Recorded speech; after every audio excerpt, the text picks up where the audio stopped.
ಹರಿಯೋ ಎಲ್ಲ ಆತ್ಮಜ್ಯೋತಿಗಳಿಗೆ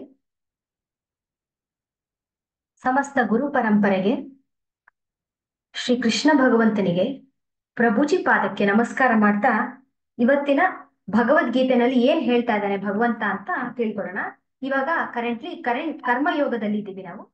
ಕರ್ಮಯೋಗದಲ್ಲಿ ಭಗವಂತ ಏನ್ ಹೇಳ್ತಾ ಇದ್ದಾನೆ, ಯಾವುದ್ರ ಬಗ್ಗೆ ಮಾತಾಡ್ತಾ ಇದ್ದಾನೆ ಅನ್ನೋದನ್ನ ತಿಳ್ಕೊಳ್ಳೋಣ. ಓಂ ಗುರು ಬ್ರಹ್ಮ ಗುರುರ್ವಿಷ್ಣು ಗುರುರ್ದೇವೋ ಮಹೇಶ್ವರಃ ಗುರುದೇವ ಪರಂ ಬ್ರಹ್ಮ ತಸ್ಮೈ ಶ್ರೀ ಗುರವೇ ನಮಃ.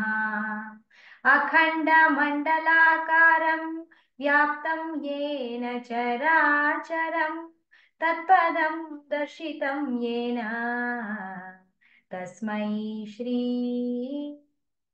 ಗುರವೇ ನಮಃ. ನಾರಾಯಣ ಸಮಾರಂಭಾತ್ ಶಂಕರಾಚಾರ್ಯ ಮಧ್ಯಮಾ ಅಸ್ಮದಾಚಾರ್ಯ ಪರ್ಯಂತಾಂ ವಂದೇ ಗುರು ಪರಂಪರಾಂ. ಸದಾಶಿವ ಸಮಾರಂಭಾಂ ಶಂಕರಾಚಾರ್ಯ ಮಧ್ಯಮಾ ಅಸ್ಮದಾಚಾರ್ಯ ಪರ್ಯಂತಾಂ ವಂದೇ ಗುರು ಪರಂಪರಾಂ. ಹರಿ ಓಂ ಶ್ರೀ ಗುರುಭ್ಯೋ ನಮಃ. ಹರಿ ಓಂ.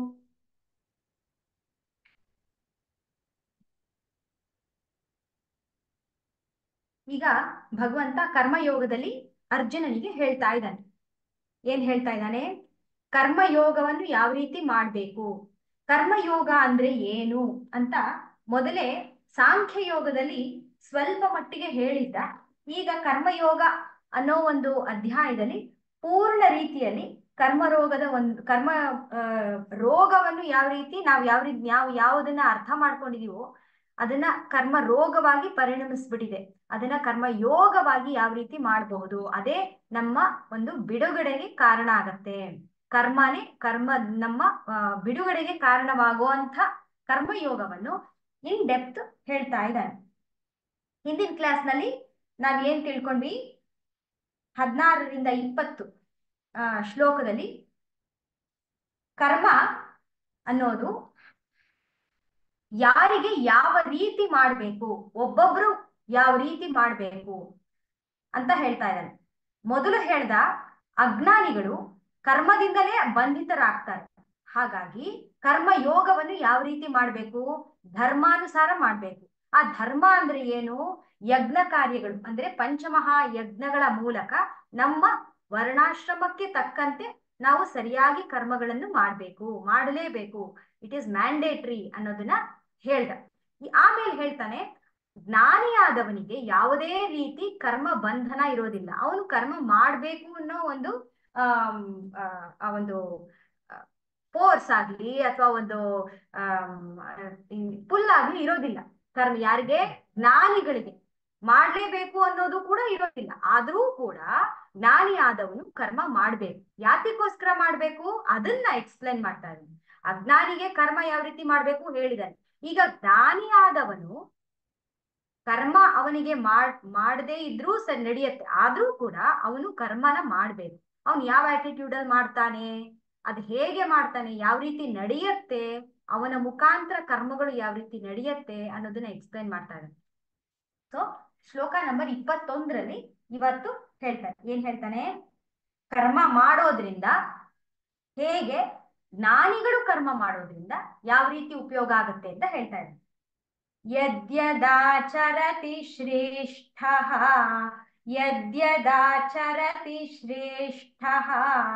ತತ್ತದೇವೇತರೋ ಜನಃ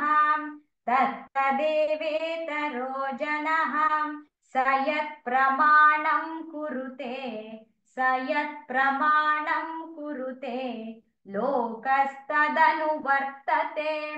ಲೋಕಸ್ತದನುವರ್ತತೆ. ಏನ್ ಹೇಳ್ತಾ ಇದ್ದಾನೆ ಇಲ್ಲಿ? ಶ್ರೇಷ್ಠ ಅಂದ್ರೆ ಶ್ರೇಷ್ಠ ಪುರುಷರು. ಶ್ರೇಷ್ಠ ಪುರುಷರು ಅಂದ್ರೆ ಇಲ್ಲೇನ್ ಹೇಳ್ತಾ ಇರೋದು? ಜ್ಞಾನಿಗಳು ಅಂತ ಹೇಳ್ತಾರೆ.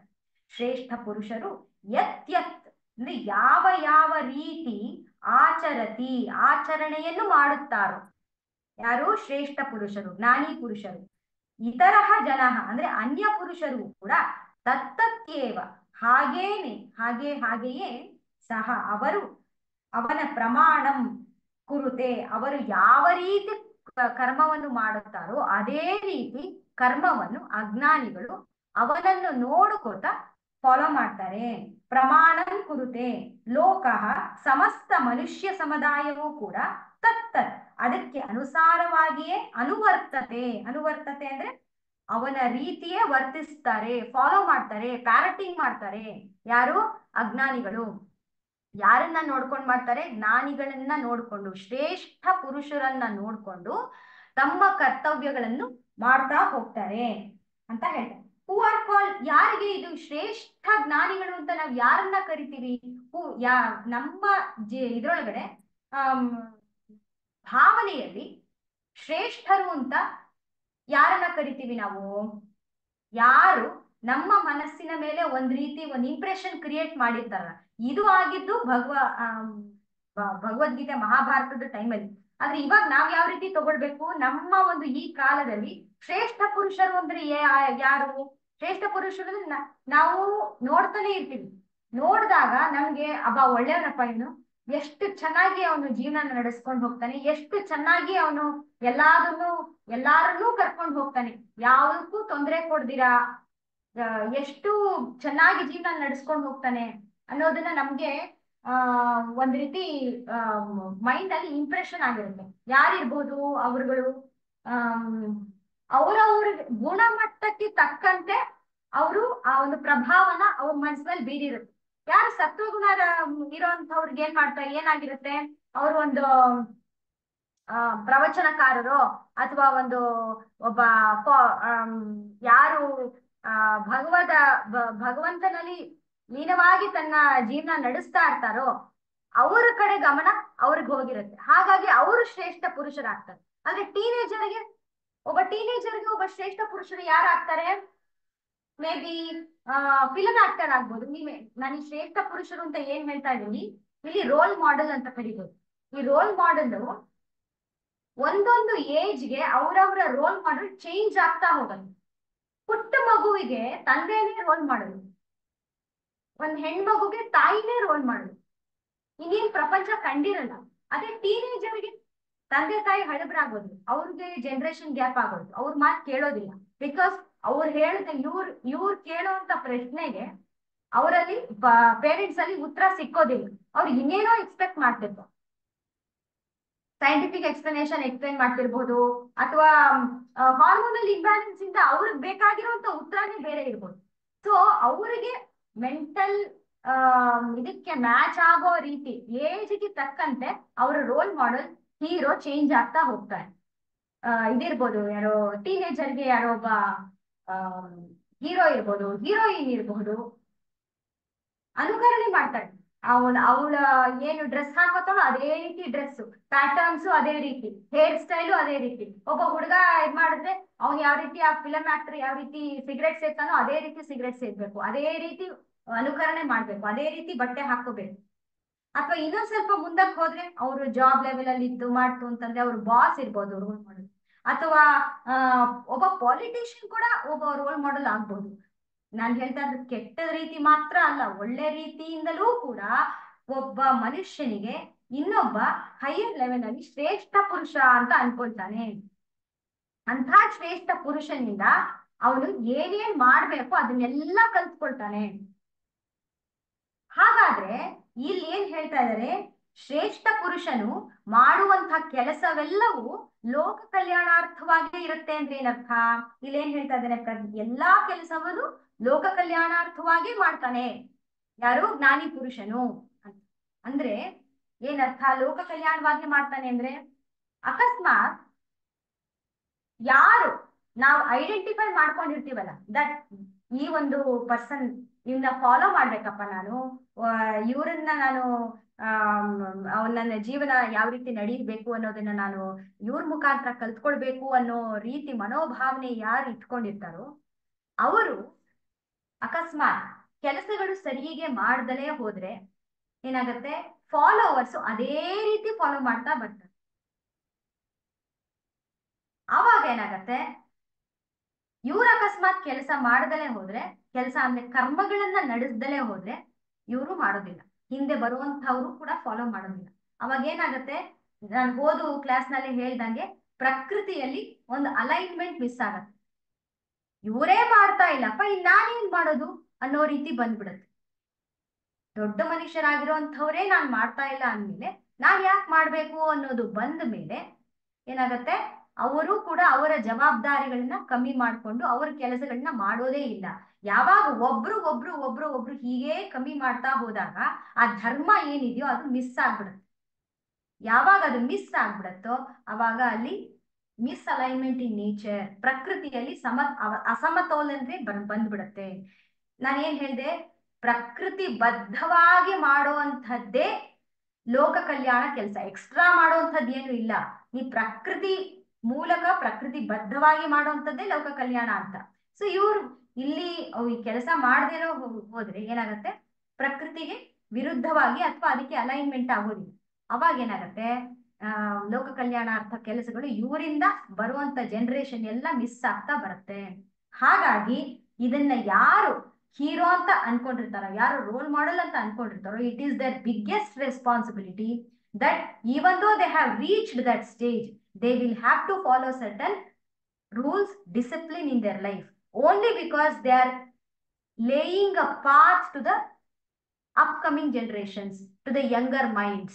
ಅದಕ್ಕೋಸ್ಕರ ಕೆಲಸಗಳನ್ನ ಹೀರೋ ಆಗಿರುವಂಥವನು, ರೋಲ್ ಮಾಡೆಲ್ ಆಗಿರುವಂಥವನು, ಶ್ರೇಷ್ಠ ಪುರುಷ ಅಂತ ಅಂದ್ಕೊಂಡಿರುವಂಥವನು ಮಾಡಲೇಬೇಕು ಅಂತ ಹೇಳ್ತಾನೆ. ಯಥಾ ರಾಜ ತಥಾ ಪ್ರಜಾ, ಕೇಳಿದಿರ ಅಲ್ವಾ? ಯಾರು ರಾಜನ್ ತರಾನೇ ನೋಡ್ಕೊಂಡು, ಓ ನಮ್ ರಾಜ ಯಾವ ರೀತಿ ಮಾಡ್ತಾನೆ ಅದೇ ರೀತಿ ನಾನು ಫಾಲೋ ಮಾಡ್ಬೇಕು ಅಂತಾನೆ ಪ್ರಜೆಗಳು ಅದೇ ರೀತಿ ಫಾಲೋ ಮಾಡ್ತಾ ಹೋಗ್ತಾರೆ.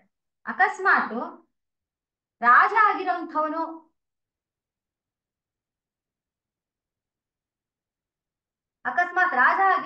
ಭ್ರಷ್ಟ ಆಗೋದ್ರೆ ಅವರನ್ನ ಫಾಲೋ ಮಾಡ್ತಾ ಇರುವಂತ ಪ್ರಜೆಗಳು ಕೂಡ ಭ್ರಷ್ಟ. You are seeing the politics ಅಲ್ಲಿ ಯಾವ ರೀತಿ ಏರ್ಪೇರ್ಗಳಾಗ್ತಾ ಇದೆ. ಸೊ ಪ್ರಜೆಗಳು ಭ್ರಷ್ಟರಾಗಿದ್ದಾರೆ ಅಂತಂದ್ರೆ ರಾಜ ಯಾವ ರೀತಿ ಇರ್ಬೇಕು ಅದನ್ನೇ ಯೋಚನೆ ಮಾಡಿ, ಹೇಗಿದ್ದಾನೆ ಅದನ್ನೇ ಯೋಚನೆ ಮಾಡಿ. ಒಂದು ಇದಕ್ಕೆ ರಿಲೇಟೆಡ್ ಆಗಿರುವಂತ ಒಂದು ಕಥೆ ಇದೆ. ಏನಂದ್ರೆ ಇದೆಲ್ಲ ನಾವು ಮಾರಲ್ ಸೈನ್ಸ್ ಬುಕ್ ಅಲ್ಲಿ ಓದಿದ್ವಿ, ಬಟ್ ಇವಾಗ ಇದಿದ್ದು ಇಂಪಾರ್ಟೆನ್ಸ್ ಎಷ್ಟು ಇದೆ ಅಂತ ಗೊತ್ತಾಗತ್ತೆ. ಒಬ್ಬ ತಂದೆ ಟೀಚರ್ ಹತ್ರ ಕರ್ಕೊಂಡ್ ಬರ್ತಾನೆ. ಬಿಕಾಸ್ ಆ ಮಗುಗೆ ಆ ಟೀಚರೇ ರೋಲ್ ಮಾಡೋದು. ತಂದೆಗೆ ತಂದೆ ಮಾತು ಕೇಳಲ್ಲ ಅಂತ ಅವನೇನ್ ಮಾಡ್ತಾನೆ, ಟೀಚರ್ ಆದ್ರೆ ಹೇಳಿ ಬಂದು ಹೇಳ್ತಾ ಇರ್ತಾನೆ, ನಮ್ ಮಿಸ್ ಹೀಗೆ ಹೇಳಿದ್ರು, ನಮ್ ಟೀಚರ್ ಹೀಗೆ ಹೇಳಿದ್ರು ಅಂತ. ಸೊ ಹಾಗಾಗಿ ಅವನ್ಗೆ ಅನ್ಸುತ್ತೆ, ಓಹೋ ನಾನ್ ಹೇಳಿದ್ರೆ ಕೇಳೋದಿಲ್ಲ, ಅಟ್ಲೀಸ್ಟ್ ಟೀಚರ್ ಬಾಯಿಲ್ಲಾದ್ರೂ ಬರ್ಸಿದ್ರೆ ಇವ್ರು ಕೇಳ್ತಾರೇನೋ ಮಕ್ಕಳು ಅಂತ ಹೇಳ್ಬಿಟ್ಟು ಆ ತಂದೆ ಏನ್ ಮಾಡ್ತಾನೆ, ಹೋಗ್ಬಿಟ್ಟು ಅವನ ಟೀಚರ್ನ ಪ್ರೈವೇಟ್ ಆಗಿ ಮೀಟ್ ಮಾಡಿ ಹೇಳ್ತಾನೆ, ನನ್ ಮಗ ತುಂಬಾನೇ ಈ ನಡುವೆ ತುಂಬಾನೇ ಸ್ವೀಟ್ಸ್ ತಿಂತಾನೆ. ಸೊ ನಾನು ಎಷ್ಟು ಹೇಳಿದ್ರು ಅವನು ಕಮ್ಮಿನೇ ಮಾಡ್ಕೋತಾ ಇಲ್ಲ. ಅವನಿಗೆ ಮುಂದೆ ತುಂಬಾ ದೊಡ್ಡ ಪ್ರಾಬ್ಲಮ್ ಆಗತ್ತೆ. ಅದರಿಂದ ನಾವು ಎಲ್ಲಾ ರೀತಿ ಟ್ರೈ ಮಾಡಿದೀವಿ, ನೀವು ಒಂದು ಮಾತು ಹೇಳಿದ್ರೆ ಅವನ್ಗೆ ನಿಜವಾಗ್ಲೂ ಅವ್ನು ಬಿಟ್ಬಿಡ್ತಾನೆ ಅಂತ ಹೇಳ್ತಾನೆ.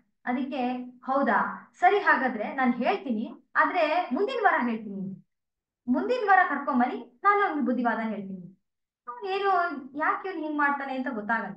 ಅವ್ನು ಏನ್ ಮಾಡ್ತಾನೆ, ಸರಿ ಅಂತ ಹೇಳಿ ವಾಪಸ್ ಹೋಗಿ ಮತ್ತೆ ಮುಂದಿನ ವಾರ ಕರ್ಕೊಂಡ್ ಬರ್ತಾನೆ ಮಗುನ. ಹೇಳ್ತಾರೇನೋ ಟೀಚರ್ ಅಂತ. ಟೀಚರ್ಗೆ ಹೇಳ್ತಾನೆ, ನೋಡಪ್ಪ ಸ್ವೀಟ್ಸ್ ತಿನ್ನೋದು ತುಂಬಾ ತಪ್ಪು, ಸ್ವೀಟ್ಸ್ ತಿನ್ಬಾರ್ದು ಆಯ್ತಾ, ನೀನು ಎಷ್ಟು ಬೇಕೋ ಅಷ್ಟು ತಿನ್ನು, ಆದ್ರೆ ಇದೇ ರೀತಿ ತಿಂತಾ ಇದ್ರೆ ನಿನ್ ಹಲ್ಲು ಹಾಳಾಗತ್ತೆ, ಮುಂದೆ ಎಷ್ಟೋ ಪ್ರಾಬ್ಲಮ್ಸ್ ಬರುತ್ತೆ, ಮುಂದೆ ನಿನ್ ಸ್ವೀಟ್ಸ್ ತಿನ್ನಕ್ಕೆ ಆಗಲ್ಲ, ಆ ರೀತಿ ಆಗ್ಬಿಡತ್ತೆ ಅಂತೆಲ್ಲ ಬುದ್ಧಿವಾದ ಹೇಳ್ಬಿಟ್ಟು ಕಳಿಸ್ತಾನೆ. ಅದಕ್ಕೆ ತಂದೆ ಬಂದು ಟೀಚರ್ನ ಕೇಳ್ತಾನೆ, ಅಲ್ಲ ಮೇಷ್ಟ್ರೆ, ಇದೇ ಮಾತನ್ನ ನೀವು ಹೋದ್ವಾರ ಹೇಳ್ಬೋದಾಗಿತ್ತಲ್ಲ, ಯಾತಿಕ್ ಹೇಳಿಲ್ವಲ್ಲ ಅಂತ ಕೇಳ್ತಾನೆ. ಅದಕ್ಕೆ ಆ ಟೀಚರ್ ಹೇಳ್ತಾನೆ, ಅಲ್ಲ ಆ ಮಗುಗ್ ಹೇಳಕ್ಕಿಂತ ಮುಂಚೆ ನಾನ್ ಸ್ವೀಟ್ಸ್ ತಿನ್ನೋದ್ ಬಿಡ್ಬೇಕಲ್ವಾ ಫಸ್ಟು ಅಂತ ಟೀಚರ್ ಹೇಳ್ತಾನೆ. ಅಂದ್ರೆ ಯಾವುದನ್ನ ಫಾಲೋ ಮಾಡ್ತಾ ಇದೀವೋ ಅದನ್ನ ಹೇಳಿದ್ರೆ ಮಕ್ಕಳು ಫಾಲೋ ಮಾಡ್ತಾರೆ. ಇಟ್ ಈಸ್ ನಾಟ್ ದಟ್ ಮಕ್ಕಳು ನಾವು ಹೇಳಿದ್ರೆ ಕೇಳೋದಿಲ್ಲ, ನಾವು ಮಾಡಿದ್ದನ್ನ ನೋಡಿ ಮಾಡ್ತಾರೆ. ನಮ್ಮ ಆಚರಣೆಯಲ್ಲಿ ಯಾವ ರೀತಿ ಮಾಡ್ತಾ ಇದೀವೋ ಅದನ್ನ ನೋಡಿ ಮಕ್ಕಳು ಫಾಲೋ ಮಾಡ್ತಾರೆ ಇದೀನ, ನಾವ್ ಹೇಳಿದ್ದನ್ನ ಕೇಳೋದಿಲ್ಲ. ಸೊ ಹಾಗಾಗಿ ನಾವು ಪ್ರತಿಯೊಂದ್ರೂ ಆಚರಣೆಯಲ್ಲಿ ಶುದ್ಧವಾಗಿರ್ಬೇಕು ಅಂದ್ರೆ, ಆಚರಣೆ ಸರಿಯಾಗಿರ್ಬೇಕು ಅಂತಂದ್ರೆ ಅದಕ್ಕಿಂತ ಮುಂಚೆ ಏನಾಗಿರ್ಬೇಕು, ಆಚರಣೆ ಆ ರೀತಿ ಆಗ್ಬೇಕು ಅಂತಂದ್ರೆ, ಅಂದ್ರೆ ಶುದ್ಧವಾದ ಆಚರಣೆ ನಮ್ಮ ಒಂದು ಜೀವನದಲ್ಲಿ ಲೈಫ್ ಸ್ಟೈಲ್ ಅಲ್ಲಿ ಬರ್ಬೇಕು ಅಂತಂದ್ರೆ ಅದಕ್ಕೇನ್ ಪ್ರಿಪರೇಷನ್? ನಮ್ಮ ವಿಚಾರಗಳು ಶುದ್ಧವಾಗಿರ್ಬೇಕು ಅಲ್ವಾ? ಸೊ ಹಾಗಾಗಿ ವಿಚಾರ ಮತ್ತು ಆಚಾರ, ಆಚಾರ ವಿಚಾರ ಎರಡು ಮ್ಯಾಚ್ ಆದಾಗ ಮಾತ್ರ ನಮ್ಮ ಒಂದು ಬಿಹೇವಿಯರ್ ಅಲ್ಲಿ ಅದು ಕಾಣುತ್ತೆ. ಅವಾಗ ಮಕ್ಕಳು ನಮ್ಮನ್ನ ರೋಲ್ ಮಾಡಲು ತಗೊಳ್ತಾರೆ. ಅವಾಗ ಓಕೆ ಇವ್ರನ್ನ ಕೇಳ್ಬೇಕಪ್ಪ ಅಂತ ಅನ್ಸುತ್ತೆ. ಹಾಗೆ ಇವಾಗ ವಿಚಾರ ಹೇಗೆ ಶುದ್ಧ ಆಗತ್ತೆ? ವಿಚಾರ ಶುದ್ಧ ಆಗೋದು ಜ್ಞಾನದಿಂದ.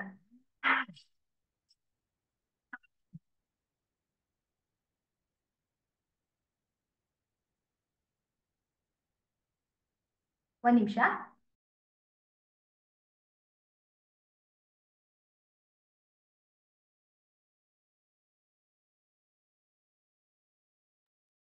ಸೊ ಇವಾಗ ವಿಚಾರ ಹೇಗೆ ಶುದ್ಧ ಆಗತ್ತೆ? ಜ್ಞಾನದಿಂದ ಶುದ್ಧ ಆಗುತ್ತೆ. ಯಾವ ರೀತಿಯ ಜ್ಞಾನ? ಅದು ಹೇಗೆ ಬರುತ್ತೆ? ಅದು ಹೇಗೆ ಇಟ್ ಕಮ್ಸ್ ವಿತ್ ಗುರುಗಳ ಮೇಲೆ, ಶಾಸ್ತ್ರಗಳ ಮೇಲೆ ಶ್ರದ್ಧೆ ಭಕ್ತಿ. ಯಾವ ರೀತಿ ನಾವು ಚಿಕ್ಕ ವಯಸ್ಸಿಂದ ಮಕ್ಕಳನ್ನ ತಗೊಂಡ್ ಬಂದಿದೀವೋ ಅದ್ರ ಮೇಲೆ ನಮ್ಮ ವಿಚಾರ ಶುದ್ಧ ಆಗತ್ತೆ, ಅದ್ರ ಮೇಲೆ ನಮ್ಮ ಆಚರಣೆಗಳು ಕೂಡ ನಿಂತಿರುತ್ತೆ. ಸೊ ಹಾಗಾಗಿ ನಾವು ಒಂದು ಈ ಶ್ರೇಷ್ಠ ಪುರುಷರು ಅಂತ ನಾವ್ ಏನ್ ಹೇಳ್ತೀವೋ, it is the highest the greatest responsibility of that person to act in such a way. ಇಲ್ಲ ಅಂತಂದ್ರೆ ಹಿಂದೆ ಬರೋರೆಲ್ಲರೂ ಹಾಳಾಗೋಗ್ತಾರೆ. ನಮಗೇನಾಗತ್ತೆ ಅಂತಂದ್ರೆ ನಾವು ಒಂದು ಲೆವೆಲ್ ರೀಚ್ ಆಗಿರ್ತೀವಿ, ನಮಗ್ ಗೊತ್ತಿರುತ್ತೆ ಓ ಇದು ಯಾವುದು ಸರಿ ಯಾವುದು ತಪ್ಪು ಅನ್ನೋದು ನಮ್ಗೆ ಗೊತ್ತಾಗಿರುತ್ತೆ. ಗೊತ್ತಾದ್ಮೇಲೆ ನಾವು ಅದನ್ನ ಓಕೆ ಕೆಲವೊಂದು ಆಚರಣೆಗಳನ್ನ ಬಿಟ್ಟು ಬಿಡ್ತೀವಿ. ವಿನೋ ಯಾಕೆಂದ್ರೆ ಇದು ಮೂಢನಂಬಿಕೆಯಪ್ಪ ಅಥವಾ ಇದು ಬೇಡ ಇದೆ ನಮ್ಗೆ ಅಂತ ಅನ್ಕೊಂಡು ನಾವು ದೊಡ್ಡವರಾಗಿರುವಂತವ್ರು ಅರ್ಥ ಮಾಡ್ಕೊಂಡು ಬಿಟ್ಟು ಬಿಡ್ತೀವಿ. ಆದ್ರೆ ನಮ್ಮ ಹಿಂದೆ ಬರ್ತಾ ಇರುವಂತ ಜನರೇಷನ್ ಇರುತ್ತೆ, ಅವ್ರಿಗೇನ್ ಅರ್ಥ ಆಗ್ಬೇಕು ಇದೆಲ್ಲ? ಅವರಿಗೆ ಅರ್ಥ ಆಗ್ಬೇಕು ಅಂತಂದ್ರೆ ಅವರಿಗೆ ಈ ಒಂದು ವಯಸ್ಸು ಬರ್ಬೇಕು. ಈ ವಯಸ್ಸು ಬರೋವರೆಗೂ ಅರ್ಥ ಆಗೋದಿಲ್ಲ. ಸೊ ಹಾಗಾಗಿ ಈ ವಯಸ್ಸು ಬರೋವರೆಗೂ ನಾವ್ ಏನೇನು ಮಾಡಿದ್ವೋ ಕಲ್ತಿದ್ವೋ ಅದು ಕೂಡ ಮಕ್ಕಳಲ್ಲಿ ಜಾಗರೂಕತೆಯಿಂದ ತರಿಸ್ಕೊಂತ ಬರ್ಬೇಕು. ಒಂದು ಎಕ್ಸಾಂಪಲ್ ಏನಂತಂದ್ರೆ, ಒಂದು ಏಣಿ ಇದೆಯಪ್ಪ.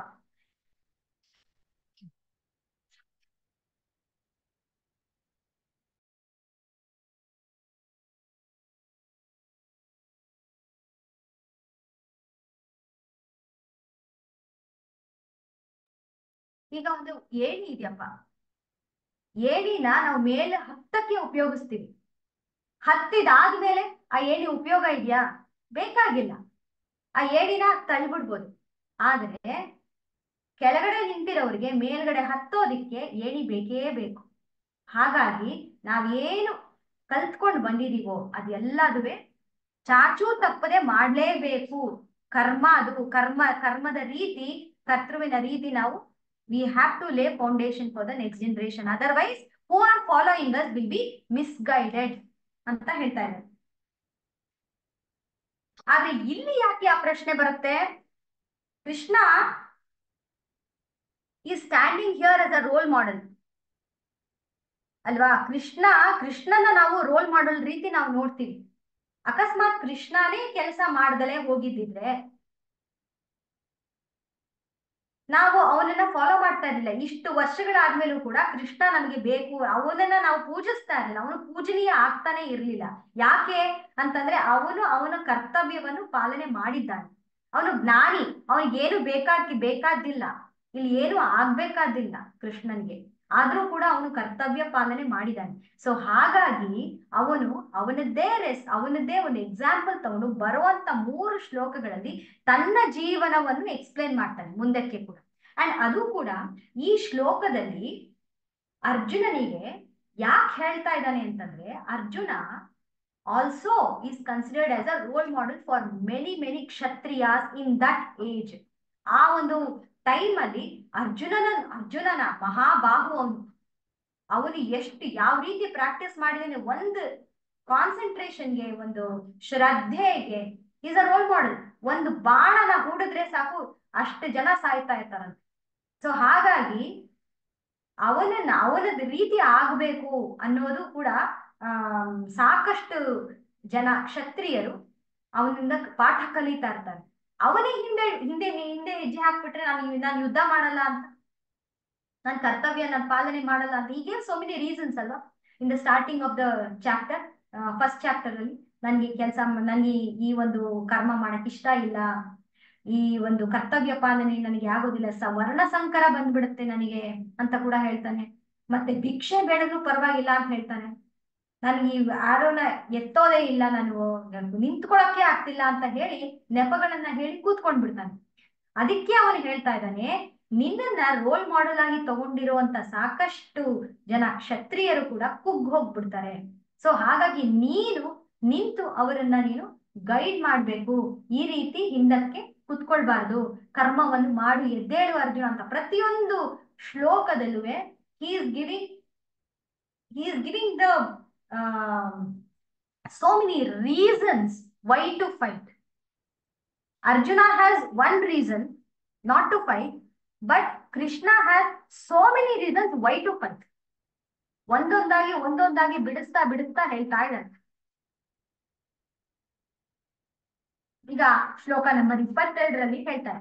ಶ್ಲೋಕ ನಂಬರ್ 22 ಇಂದ ಬರುವಂತ 3 ಶ್ಲೋಕಗಳು ಕಂಟಿನ್ಯೂಟಿ ಇದೆ.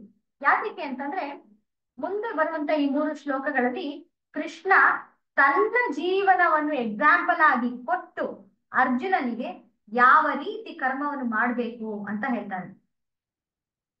ನಮೇ ಪಾರ್ಥಾಸ್ತಿ ಕರ್ತವ್ಯಂ, ನಮೇ ಪಾರ್ಥಾಸ್ತಿ ಕರ್ತವ್ಯಂ, ತ್ರಿಷು ಲೋಕೇಶು ಕಿಂಚನ, ತ್ರಿಷು ಲೋಕೇಶು ಕಿಂಚನ, ನಾನವಾಪ್ತಮವಾಪ್ತವ್ಯಂ, ನಾನವಾಪ್ತಮವಾಪ್ತವ್ಯಂ, ವರ್ತ ಏವ ಚ ಕರ್ಮಣಿ, ವರ್ತ ಏವ ಚ ಕರ್ಮಣಿ. ಇಲ್ಲೇನ್ ಹೇಳ್ತಾ ಇದ್ದಾನೆ, ಹೇ ಪಾರ್ಥ, ನನಗೆ ತ್ರಿಷು ಲೋಕೇಶು ಅಂದ್ರೆ 3 ಲೋಕಗಳಲ್ಲಿ ಕಿಂಚನ ಯಾವುದೇ ಕರ್ತವ್ಯವೂ ಕೂಡ ನ ಅಸ್ತಿ ಇರೋದಿಲ್ಲ. ನನಗೆ ಯಾವ ಕರ್ತವ್ಯ ಇದೆ ಹೇಳು? ನ ಅಸ್ತಿ, ನನಗೆ ಒಂದೇ ಒಂದು ಕರ್ತವ್ಯ ಕೂಡ ನಾನು ಮಾಡ್ಲೇಬೇಕು ಅನ್ನೋದು ನನಗೆ ಕಂಪಲ್ಸರಿನೆಸ್ ಎಲ್ಲೂ ಇಲ್ಲ. ಅವಾಪ್ತವ್ಯಂ ಅಂದ್ರೆ ಪಡೆಯಲು ಯೋಗ್ಯವಾದ ವಸ್ತು, ಅನವಾಪ್ತಂ ಅಂದ್ರೆ ಅಪ್ರಾಪ್ತವಾಗಿದೆ, ಅಂದ್ರೆ ನನಗೆ ಇಂಥದ್ದು ಬೇಕಪ್ಪ, ಇಂಥದ್ದು ಸಿಕ್ಕಿಲ್ಲ ಅನ್ನೋದು ಇಲ್ಲ ಅಂತ ಹೇಳ್ತಾನೆ.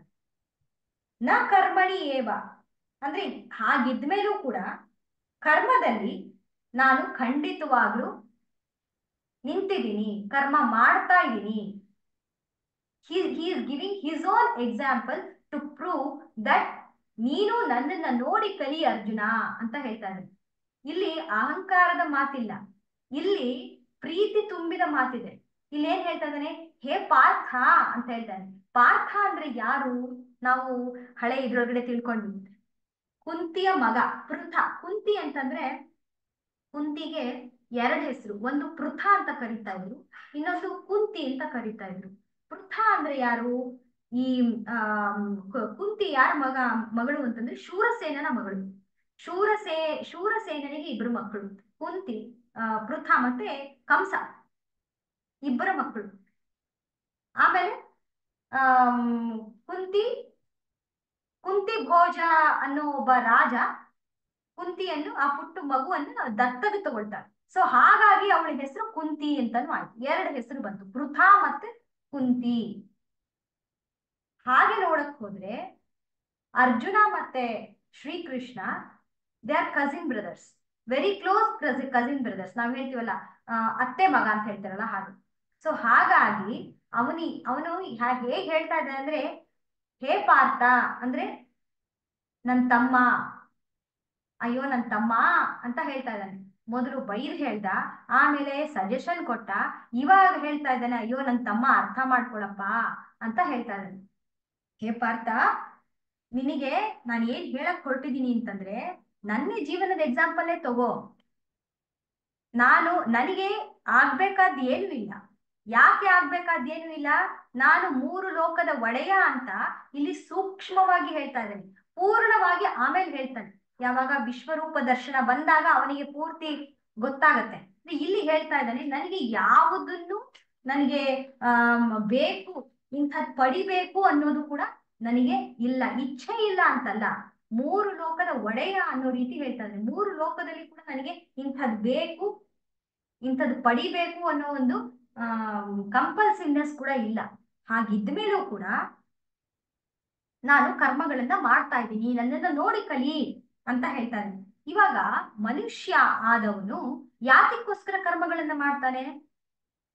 ಧರ್ಮದಿಂದ, ಅರ್ಥದಿಂದ, ಕಾಮದಿಂದ, ಮೋಕ್ಷಕ್ಕಾಗಿ 4 ರೀತಿಯ ಪುರುಷಾರ್ಥಗಳನ್ನು ಮಾಡಿ ಯಾವುದಾದ್ರೂ ಒಂದು ಆಸೆಯನ್ನು ಪೂರೈಸಿಕೊಳ್ಳೋದಕ್ಕೋಸ್ಕರ ಕರ್ಮಗಳನ್ನು ಮಾಡ್ತಾನೆ.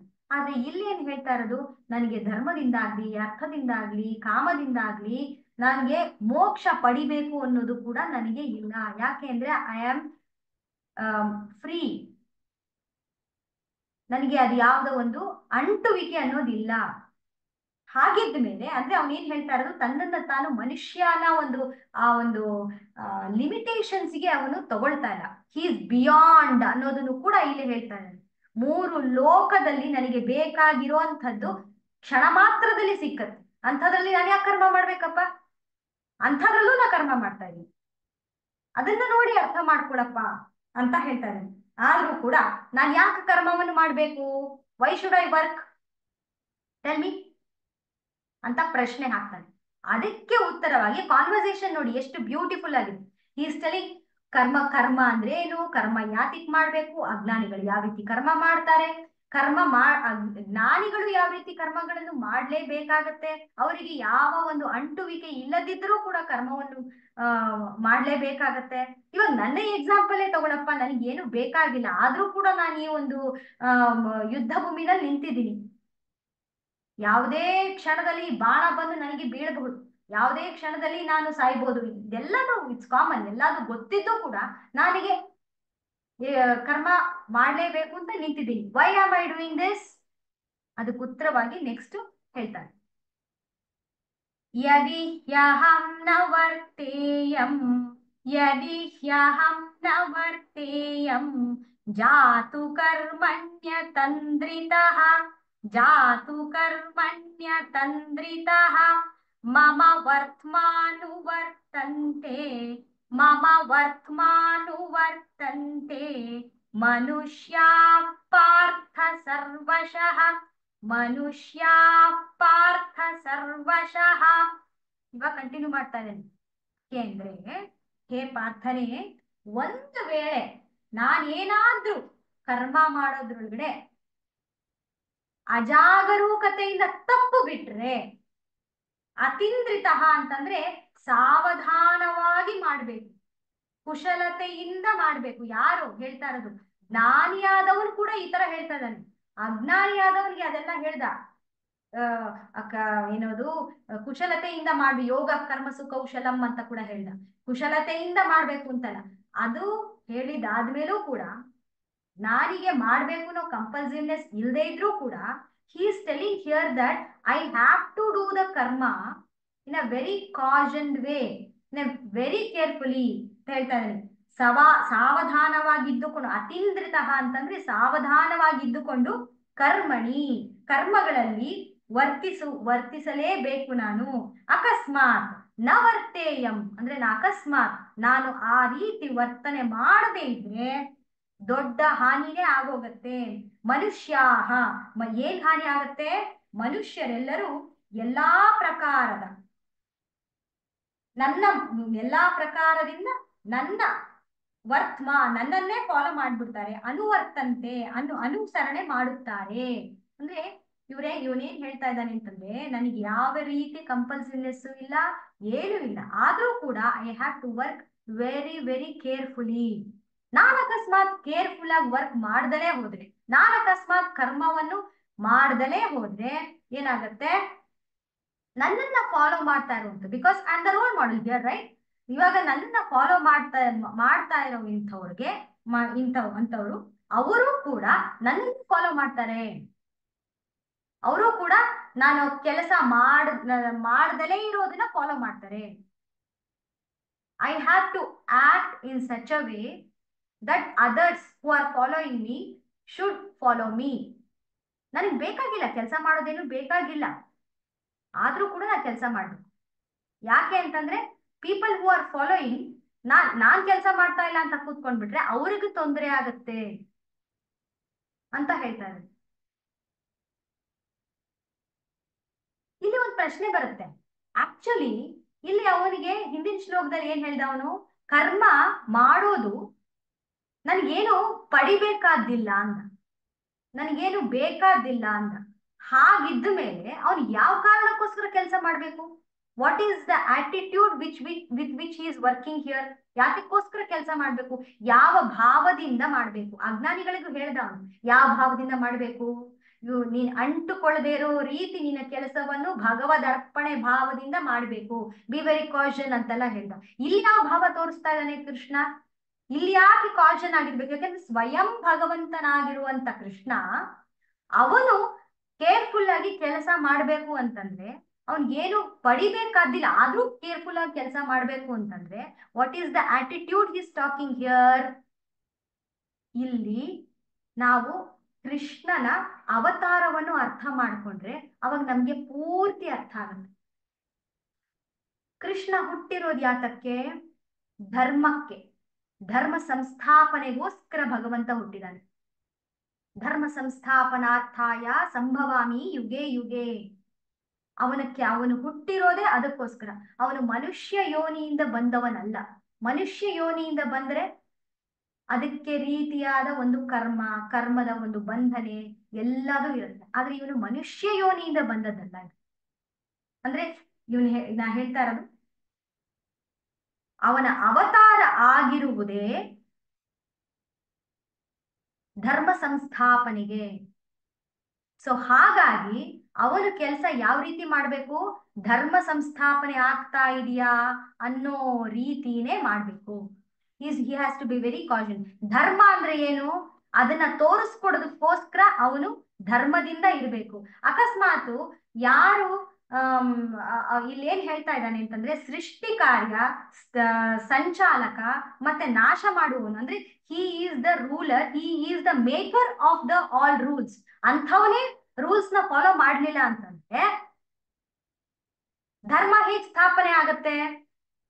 ಹಾಗಾಗಿ ನಾನು ಅದೇನೇ ನನಗೆ ಅಗತ್ಯ ಇಲ್ದಲೆ ಹೋದ್ರು ಕೂಡ, because I am the layer of all the rules and regulations, ಕರ್ಮ ಫಲದಾತ ನಾನಾಗಿರೋದ್ರಿಂದ ನಾನು ಧರ್ಮ ಕಾರ್ಯದಲ್ಲಿ ನಾನು ಒಂದು ಸ್ವಲ್ಪನೂ ಅಜಾಗರೂಕತೆ ಇಲ್ಲದಿರ ನನ್ನ ಕೆಲಸವನ್ನು ಮಾಡ್ಬೇಕು. ಯಾವ ಕೆಲಸ? ಧರ್ಮ ಸಂಸ್ಥಾಪನೆಯ ಕೆಲಸವನ್ನು ಮಾಡಲೇಬೇಕಾಗಿದೆ ಅಂತ ಹೇಳ್ತಾನೆ. ನಾನೇ ನನ್ನ ಕೆಲಸ ಮಾಡ್ತಾ ಇದ್ದೀನಲ್ಲಪ್ಪ, ಇನ್ನು ನಿಂದೆ ಏನಿಲ್ಲಿ ಅಂತ ಹೇಳ್ತಾ ಇದ್ದಾನೆ.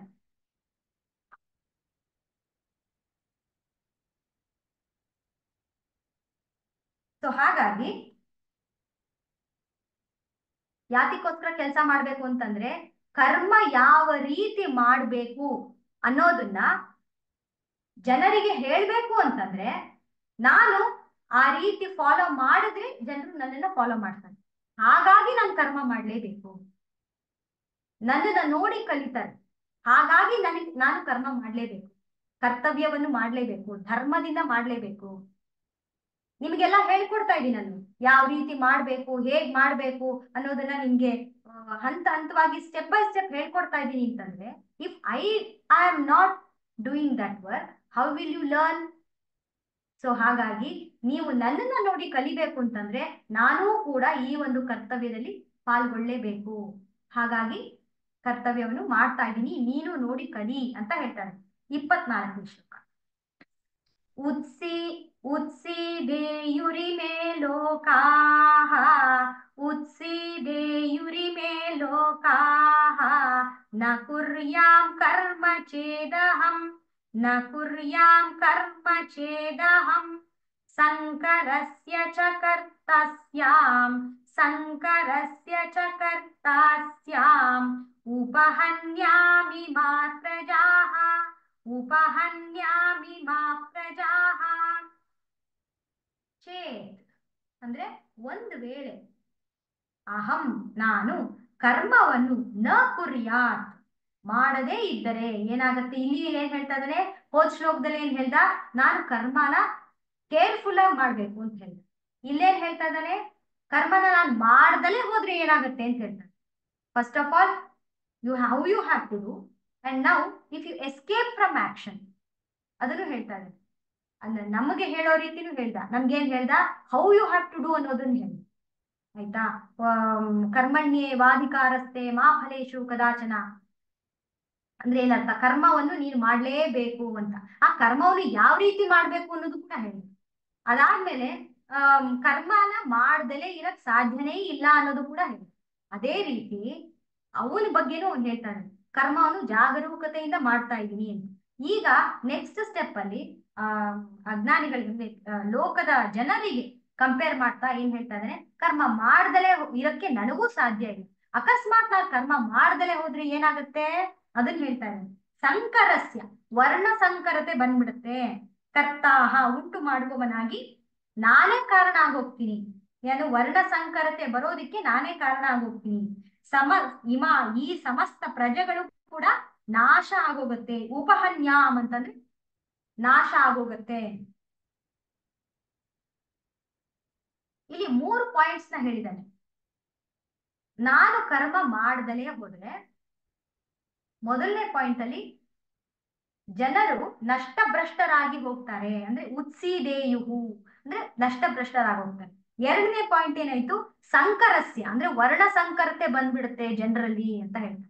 ಮೂರನೇ ಪಾಯಿಂಟ್ ಏನ್ ಹೇಳ್ತಾನೆ, ಉಪಹನ್ಯಾಮ್, ಇಡೀ ಸೃಷ್ಟಿನೇ ನಾಶ ಆಗೋಗತ್ತೆ ಅಂತ ಹೇಳ್ತಾರೆ.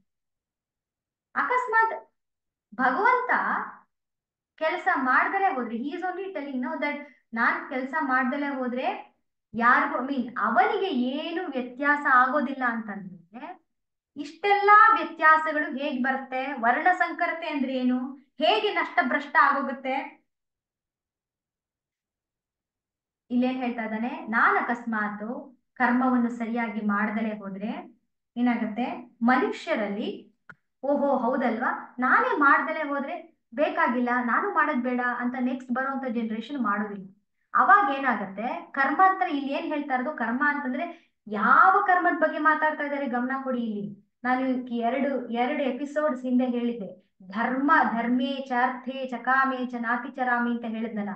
ಅಂದ್ರೆ ಧರ್ಮದಿಂದ, ಅರ್ಥದಿಂದ, ಕಾಮದಿಂದ ನಮ್ಮ ಕೆಲಸಗಳನ್ನು ಧಾರ್ಮಿಕವಾಗಿ ಮಾಡುವಂಥದ್ದು, ಪಂಚಮಹಾ ಯಜ್ಞಗಳಲ್ಲಿ ತೊಡಗುವಂಥದ್ದು, ಅಂಥ ಕರ್ಮಗಳಿಗೆ ಅವನು ಹೇಳ್ತಾ ಇರೋದು. ರೆಗ್ಯುಲರ್ ಆಕ್ಷನ್ಸ್ ಬಗ್ಗೆ ಮಾತಾಡ್ತಾ ಇಲ್ಲ. ನೀ ತಿಂದೆ, ನೀ ಕೂತ್ಕೊಂಡೇನೆ ಮಾಡ್ದೆ, ನೀ ಭಗವಂತನಿಗೆ ನಮಸ್ಕಾರ ಮಾಡ್ದ್ಯಾ, ನೀನ್ ಇವತ್ತು ಭಜನೆ ಮಾಡ್ದ್ಯಾ, ಇವತ್ತು ಅಡ್ಗೆ ಮಾಡ್ದ್ಯಾ, ಆ ಕರ್ಮದ ಬಗ್ಗೆ ಮಾತಾಡ್ತಾ ಇಲ್ಲ ಅವನು. ಅವನೇ ಹೇಳ್ತಾ ಇರುವಂತ ಕರ್ಮ ಅಂತಂದ್ರೆ, ನೀನು ಧಾರ್ಮಿಕ ರೀತಿಯಲ್ಲಿ ನೀನು ನೀನು ನಿನಗೆ ಬಂದಿರುವಂತ ಕರ್ಮ ಯಾವ್ದದು, ನಿನಗೆ ಬಂದಿರುವಂತ ಕರ್ಮ, ನಿನ್ನ ಧರ್ಮಕ್ಕೆ ಸರಿಯಾಗಿ ಬಂದಿರುವಂತ ಕರ್ಮ ಯಾವ್ದದು? ವರ್ಣಾಶ್ರಮ ಹೇಳಿದೀನಿ, ಸಾಕಷ್ಟು ಡಿಸ್ಕಸ್ ಮಾಡಿದೀನಿ. ವರ್ಣಾಶ್ರಮ ಮತ್ತೆ ಆ ಅದಕ್ಕೆ ಏನ್ ಹೇಳ್ತಾರೆ,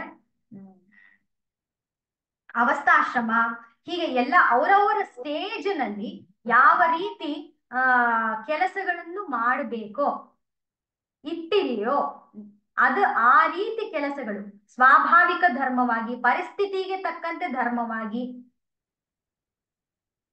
ಆ ಎಲ್ಲಾ ಕೆಲಸಗಳು, ಯಜ್ಞ ಕಾರ್ಯಗಳು, ಪಂಚಮಹಾಯಜ್ಞಗಳು, ಅದು ಮನುಷ್ಯ ಧರ್ಮದಲ್ಲಿ ಬರುತ್ತೆ. ಮನುಷ್ಯ ಧರ್ಮದಲ್ಲಿ ಪಂಚಮಹಾಯಜ್ಞಗಳು ಬರುತ್ತೆ. ಸೊ ಹೀಗೆ ಈ ಒಂದು ಕಾರ್ಯವನ್ನು ಯಾರು ಸರಿಯಾಗಿ ಮಾಡೋದಿಲ್ವೋ ಅವರಿಗೆ ಅವನು ಹೇಳ್ತಾ ಇರೋದು ಅಧರ್ಮಿ ಅಂತ. ಆ ಒಂದು ಕಾರ್ಯನ ಕೃಷ್ಣ ನಾನು ಮಾಡ್ತಾ ಇದ್ದೀನಿ ಅಂತ ಹೇಳ್ತಾ ಇರೋದು. ಅವನು ಯಾರು? ಕೃಷ್ಣ. ಇಲ್ಲಿ ಕೃಷ್ಣನಿಗೆ ಸಾರಥಿಯಾಗಿ ಏನ್ ಕರ್ತವ್ಯ ಧರ್ಮ ಇದೆಯೋ ಆ ಕರ್ತವ್ಯ ಧರ್ಮವನ್ನು ಮಾಡ್ತಾ ಇದ್ದಾನೆ. ಇದ್ರೊಳಗೆ ದ್ವಾರಕೆಯಲ್ಲಿ ಅವನು ರಾಜನಾಗಿ ಏನ್ ಧರ್ಮವನ್ನು ಕರ್ತವ್ಯ ಪಾಲನೆ ಮಾಡ್ಬೇಕೋ ಆ ಕರ್ತವ್ಯವನ್ನು ಮಾಡ್ತಾ ಇದ್ದಾನೆ. ಮತ್ತೆ ಸಂಸಾರಿಯಾಗಿ ಎಷ್ಟು ಜನ ಹೆಂಡತಿಯರನ್ನ ನೋಡ್ಕೊಳ್ಬೇಕಲ್ಲ, ಅಷ್ಟು ಜನಕ್ಕೆ ಪತಿಯಾಗಿ ಏನ್ ಕೆಲಸ ಮಾಡಬೇಕೋ ಆ ಕೆಲಸವನ್ನು, ಆ ಕರ್ತವ್ಯವನ್ನು ಕರ್ತವ್ಯ ನಿಷ್ಠೆಯಾಗಿ ಮಾಡ್ತಾ ಇದ್ದಾನೆ.